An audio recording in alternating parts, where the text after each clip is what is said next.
So I'm so excited to be able to interview an NBA superstar. So how are you? I'm good. How are you?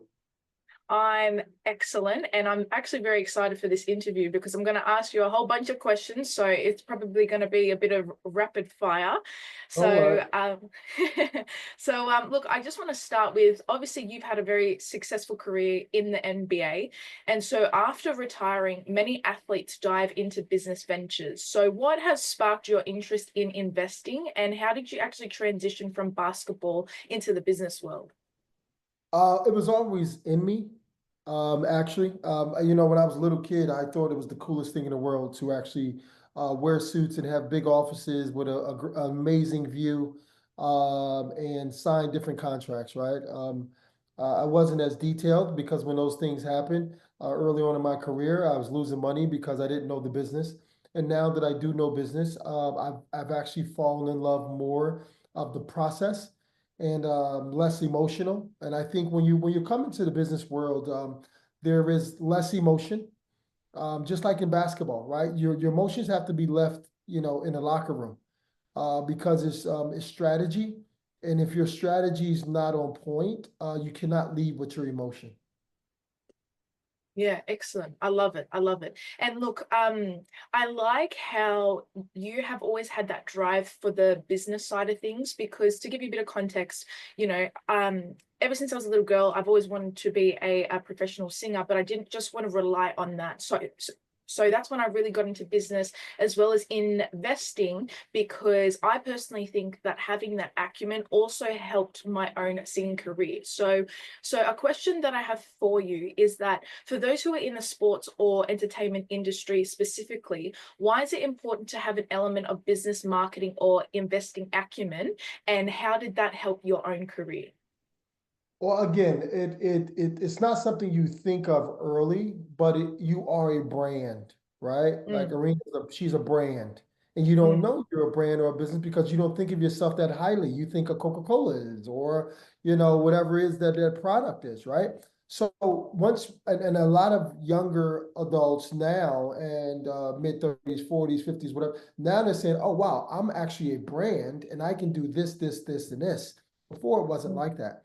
So now you can mm. take, 5 or 6 hours to sing, and then another 3 hours a day to work on different business ventures, right? So, I don't know where you're at in the world, but usually here in America, if you're up at 5 o'clock, that's when business starts, right? You should be up Mm. at 3, starting to read papers and figuring out different people's emotions and what's this and what's that. And then you're done by 12 because, you know, guess what? LA, it's 9 o'clock, it's 12, you probably be done by 2. And then guess what? I can be in the studio for about 5 or 6 hours. Now I'm practicing two crafts, and both of them are going to mean something, right? So Mm, it's just about the structure and mm, how do you spend your time and what do you actually want to do. I tell my son this, he's 15 years old. There's three things when you're 15. There's school, there's sports, and then there's social life. One of them you have to mm, give up, mm. right? And when you're Yeah, young, right? It's singing, it's business, it's social life. You got to give one up for a little yeah, bit, right? Your head's got to be down. So 8 hours, 6 hours, whatever it is, I'm singing, expanding my lungs, learning different frequencies, whatever you want to do. And then the other ones, I'm studying. I'm even if the TV's on, it's on different cycles of, yeah, right? So I'm learning like that. I'll do that for a year. mm, I promise you, I'll be better than 98% of everybody else. yeah. Yeah, love it. And look, I definitely agree with you because often people will continuously say that you can only have one thing, but I'm a believer where you can have it all, but you just got to really work for it. So like obviously trying to balance the business brain and then the singing brain, two very, very different brains, but like you just got to keep at it. So look, so another question that I want to ask you is There obviously are within the contrasts, right? You think about it. See, the yeah, business brain and the singing brain are totally different parts of the yeah, spectrum. One's an yeah. artist and super creative, one's super conservative, right? Mm, So now you're trying to become this where they're all the way out here. So mm, now you got to ask yourself, okay, which one am I today? Which am I for this hour? mm, Right? Because I can't be creative and risky and show my talents in business, I Mm, gotta do this or I'm gonna lose. And I mean, as yeah. an artist, I can do this because this is who I am, this is what I feel, right? Mm, So yeah. mm, yeah. Okay. Love it, man. I think you're super cool guy. So thank you for that. So with the sports and entertainment industry, look, there's the good and there's the bad. So I guess what's your biggest takeaway or like your biggest lesson during your time in the NBA, and how has that actually helped or shaped your decision making within career, family, etc.? Yeah, I think preparation, right? Mm, What you pay attention to.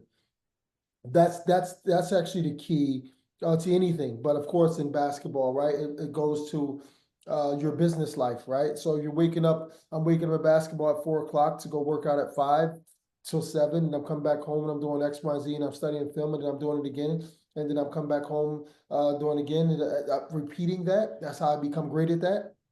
You mm, do the same thing in business.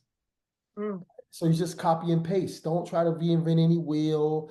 When I was in basketball, guess what? I'm scratching my head asking Scottie Pippen and Charles Barkley and Hakeem Olajuwon and Michael Jordan and all those guys advice on this, and this. So why not do the same thing with Warren Buffett and Bill Gates and Stanley Druckenmiller and Larry Ellison? Do the same exact thing. Even if they say, not today, kid, you go back the next day. mm, You research more. You have YouTube, you have this, you have that. You have so many different things that can prepare you faster now. It's just your mm, willingness and your structure and your discipline to be able to say, okay, this is what I want to do for right now. So I got to dive all the way in. I say drown yourself in it, mm. right? Until you learn how to swim. So now you're in the water and I'm just coasting while everybody else is actually drowning. So then who would you say has been the biggest influence or mentor in your sports element versus your investment business element?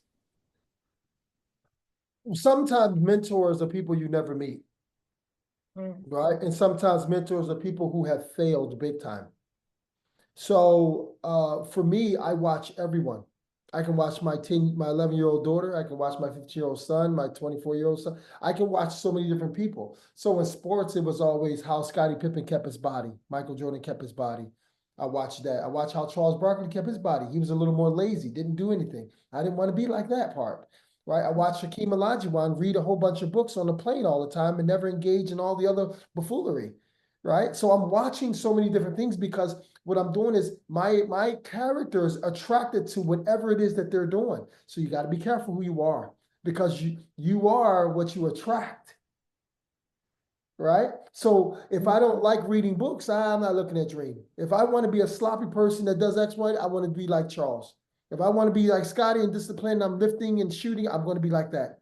I'm going to do those things. You can't fight it. It's no one else. That's you, right? If you see Mm. 15 colors and you pick blue, that's your color.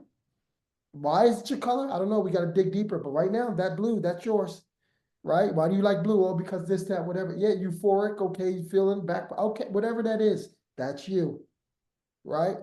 So it's so many different people that I admired that I said, okay, you know what? I want to pick a little piece from him and pick a little and then create my own Voltron, as I would say.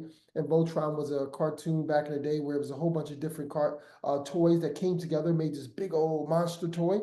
That's who I would when I was younger, I want to become, right? So I'm looking at Mm. all these different people and I said, you know what? I'm gonna take a little piece from him. I'm gonna take what he did, and I'm gonna make sure I don't do that. I'm gonna take what he did and make sure I don't do that. I'm gonna do this, and this. So I mean, life is a cheat sheet.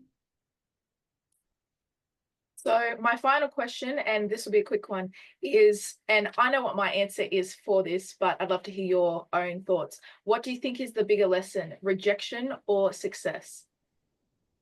I think the biggest lesson is rejection.